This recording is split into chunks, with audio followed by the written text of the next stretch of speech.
Olá, profissional de saúde! Hoje vamos conversar sobre a avaliação do risco de suicídio. Mas primeiro, é preciso saber sobre alguns detalhes. Você sabe o que é suicídio? Suicídio é o ato de terminar com a própria vida. É preciso saber que a pessoa que comete o suicídio ou que tem ideias de se matar está em sofrimento e pode ter diagnóstico de um transtorno mental. É preciso saber também que o suicídio pode ser prevenido com o tratamento adequado. Dessa forma, o contexto demanda a atenção da sociedade e, de forma particular, dos familiares, amigos e profissionais de saúde da atenção primária, que fazem parte do círculo social da pessoa com ideação suicida. Nessa perspectiva, a prevenção do suicídio abrange a oferta de condições mais adequadas para o atendimento, identificação precoce da ideação suicida e de quadros de transtorno mental, tratamento efetivo das pessoas em sofrimento psíquico, identificação e controle dos diferentes fatores de risco e, ainda, o aumento da sensibilidade dos profissionais para a percepção da presença do risco e a divulgação de informações apropriadas. Considerando que todos os níveis de atenção à saúde são essenciais para a prática dessas medidas, a atenção primária à saúde ocupa um papel privilegiado no cuidado e na articulação da rede de suporte da pessoa em risco e no apoio aos familiares e amigos.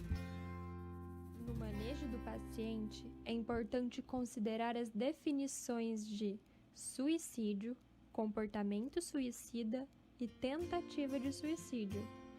Suicídio é uma morte autoprovocada com evidências de que a pessoa pretendia se matar. Tentativa de suicídio é qualquer tipo de comportamento autolesivo não fatal, com evidências, sejam elas implícitas ou explícitas, de que a pessoa tinha a intenção de morrer.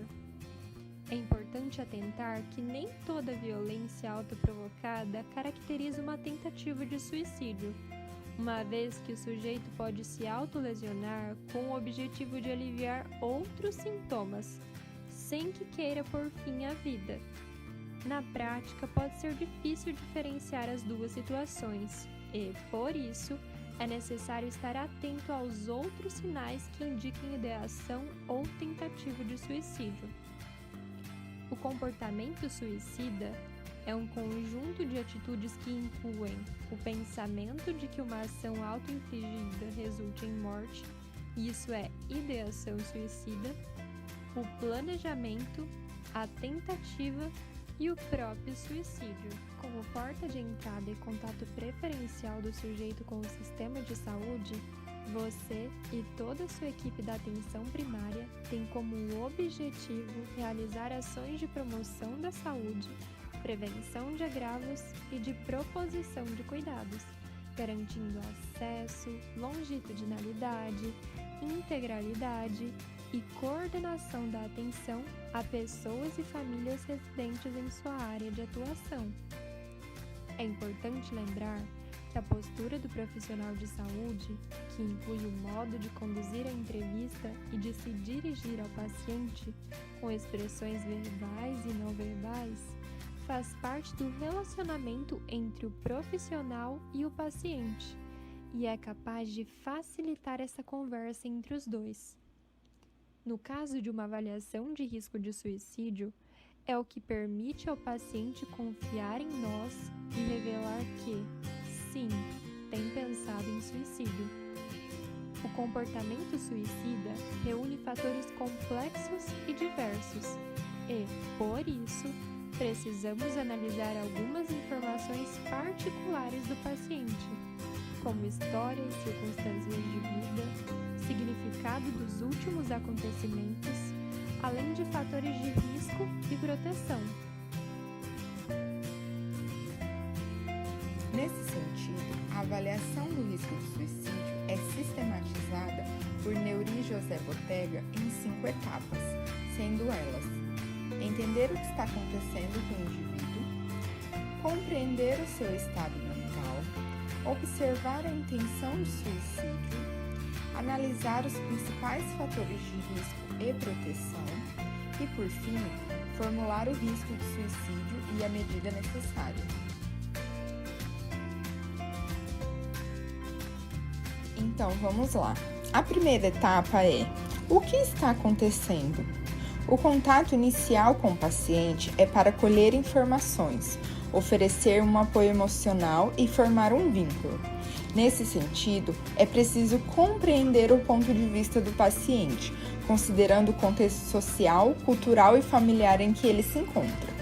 Por isso, é necessário encontrar um ambiente apropriado para uma conversa tranquila, além de reservar o tempo necessário para a escuta e falar abertamente.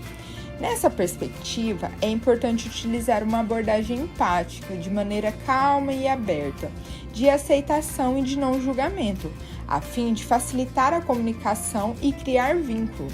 Logo, dizer que a pessoa tem milhões de motivos para não pôr fim à própria vida, ou dizer: você não deveria pensar assim, pois é tão bonita, inteligente, tem um emprego bom, com filhos tão lindos, com fé, tão rica, não costuma ajudá-la.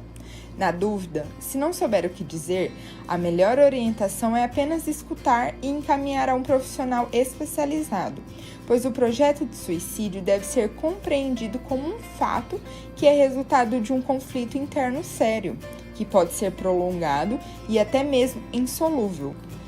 Esse atendimento exige ouvir atentamente o que a pessoa precisa ou consegue dizer, e caso seja necessário, começar com perguntas.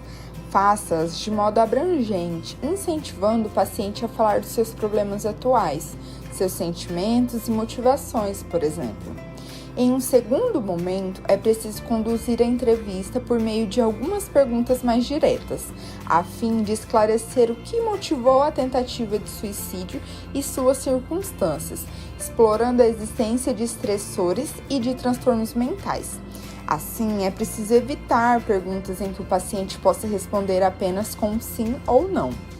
O profissional pode realizar questionamentos como: poderia me dizer como é a sua família? Como estão as coisas em seu casamento, sua escola, seu trabalho? A fim de investigar dificuldades, perdas, situações socioeconômicas, violência, negligência e humilhação vivenciadas pela pessoa. Caso seja necessário procurar outras fontes de informação por meio de pessoas próximas ao paciente, é preciso manter a neutralidade e buscar fatos confiáveis, já que as informações prestadas estão sujeitas ao modo como essas pessoas se relacionam e analisam as situações. A segunda etapa é o estado mental atual. Também é preciso reconhecer o estado mental e afetivo desse paciente, já que a pessoa pode enxergar o suicídio como a única saída, uma forma de interromper um estado ruim. A pessoa pode estar sujeita a uma dor intolerável, vivenciada como um problema emocional interminável, que em sua percepção nesse momento é sem saída, que é uma dor psíquica. Ter ansiedade e inquietude, manifestadas por meio de preocupações excessivas e sintomas corporais, além de insônia. A pessoa pode relatar atos impensados e explosões de raiva, e se não relatar, é preciso fazer perguntas como: quando estamos sob pressão, podemos fazer coisas sem pensar. Isso já aconteceu com você? Como foi? Evitando sempre julgamentos e termos negativos, como impulsividade, agressividade e violência. O paciente também pode sentir falta de razões para viver, e essa desesperança pode ser detectada por meio de perguntas como: como está a sua expectativa em relação ao futuro? Faz algum plano para o futuro? Observando quais razões o paciente encontra para viver, sejam os filhos, princípios religiosos ou uma data comemorativa esperada. Além disso, o profissional não deve menosprezar sentimento de culpa ou de vingança que um suicídio pode representar. O suicídio pode resultar da vergonha de um segredo descoberto ou em quem frustrou a expectativa de outra pessoa, ou ser usado como uma retaliação devido a uma ruptura amorosa ou humilhação.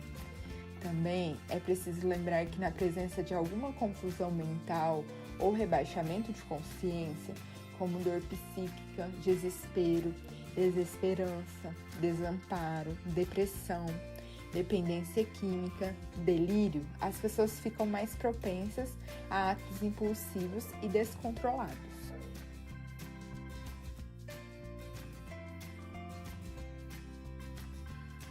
A gravidade da intencionalidade suicida é determinada pela intensidade da motivação suicida e pelo grau com que essa motivação é contrabalanceada.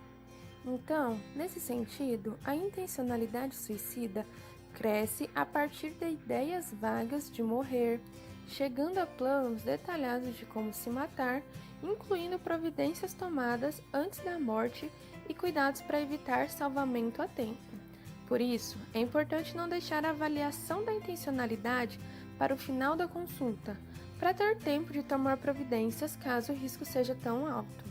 Se a temática do suicídio não aparecer de forma espontânea no relato do paciente, é preciso iniciar o assunto dando a entender que é um cuidado a mais durante a avaliação clínica, criando um contexto de normalidade, com algumas perguntas sobre o valor dado à vida ou sobre ideias passivas de morte, como: diante da dificuldade que vem enfrentando, poderia pensar que a vida ficou difícil demais?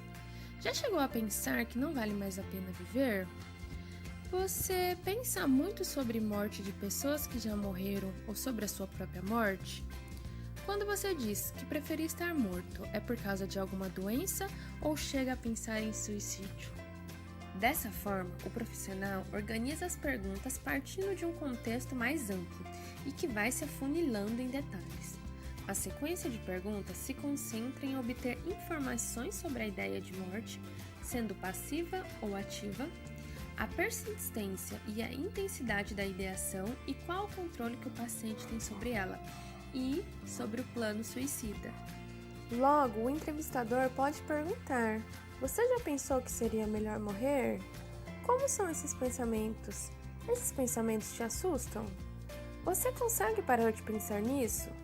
E então, investigar o plano suicida. Você já pensou em uma maneira de terminar com a própria vida? Já planejou qual método usar? Você tem acesso a esse método? Já estabeleceu um local e data? Se você estivesse só agora, ou em algum momento no futuro, tentaria se matar? Nesse sentido, é importante lembrar que, embora as perguntas nesse momento sejam necessárias, devemos ter o cuidado de fazê-las tranquilamente, pausando, dando tempo para a pessoa refletir. Ou seja, demonstrando que as perguntas têm um único objetivo, que é ajudá-lo. Durante a entrevista, o profissional pode perceber que alguns fatores predispõem o paciente à ideação suicida e outros o protegem desses pensamentos e tentativa, o que chamamos de fatores de risco e de proteção. Dessa forma, a presença de um fator de risco ou a combinação de vários fatores é sempre um alerta. Nesse sentido, alguns fatores podem aumentar o risco de que o suicídio aconteça, como ter o diagnóstico de transtorno mental, presença de tentativas anteriores e de histórico familiar de suicídio, abuso de substâncias, histórico de comportamento compulsivo e desafiador, alta hospitalar recente, luto recente, condições econômicas e sociais abaladas, doença crônica, problemas com questões de gênero e sexualidade, raça e etnia, dentre outros fatores. Em contrapartida, também existem alguns fatores de proteção contra o suicídio, como um bom relacionamento interpessoal, a presença de uma família atenciosa e participativa, a prática de uma religião ou uma prática social como esporte e atividades artísticas, boa qualidade de vida, regularidade de sono, estar empregado.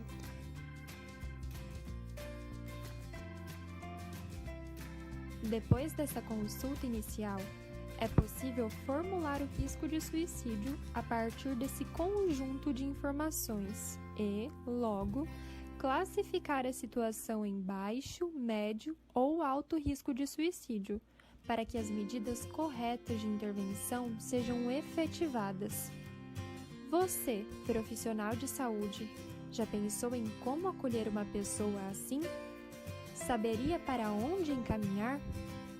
Bom, vamos conversar um pouco sobre os níveis do risco de suicídio e quais medidas tomar.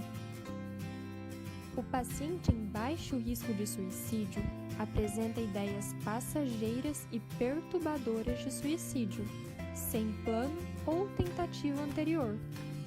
Nesse sentido, a equipe de saúde deve oferecer apoio emocional, trabalhar os sentimentos que motivam a autoagressão e pensamentos suicidas, manter contato frequente com o sujeito, indicando a participação em atividades comunitárias e solicitar apoio matricial ou encaminhar para o CAPS se não apresentar melhora. O risco moderado representa o paciente com histórico de tentativa de suicídio, ideação frequente e sem planejamento. Além disso, a pessoa não apresenta impulsividade ou dependência de álcool ou drogas. Diante disso, os profissionais de saúde também devem oferecer apoio emocional, trabalhar os sentimentos que motivam os pensamentos suicidas, além de entender a ambivalência do desejo de suicídio, explorar alternativas e comunicar e orientar um familiar ou outro responsável. Também é muito importante que o profissional contratualize o não suicídio, ou seja, é preciso propor um acordo com o paciente, que em caso de presença do desejo constante de suicídio, deve procurar uma figura de apoio para se expressar, como um profissional de saúde que já esteja a par da situação. Além disso, o profissional deve manter encontros regulares com esse paciente, que deve continuar na unidade com apoio matricial ou ser encaminhado ao CAPS. O paciente em alto risco de suicídio apresenta histórico de tentativa, com ideias frequentes, plano e acesso aos meios para o suicídio. Apresenta ainda, como fatores agravantes, impulsividade, desespero, alucinações, além da dependência de álcool ou drogas. Dessa forma, é necessário acolher o indivíduo, prestar os primeiros cuidados, chamar um familiar ou responsável e não deixar essa pessoa sozinha. Assim, é preciso encaminhar o paciente ao serviço de referência de urgência e emergência, como pronto atendimento hospitalar, SAMU ou UPA, sem descartar o contínuo contato com a família e o paciente. De maneira geral, em todos os níveis, deve-se conversar de forma clara e objetiva com a família e amigos sobre o risco de suicídio e quais medidas devem ser tomadas. Ao mesmo tempo, o profissional deve desenvolver um ambiente de apoio e acolhimento aos familiares, deixando claro que a culpa não é deles. É importante lembrar que as pessoas que têm um vínculo mais próximo com o paciente devem ser avisadas em qual nível de risco ele se encontra, uma vez que elas devem participar ativamente do acompanhamento desse paciente.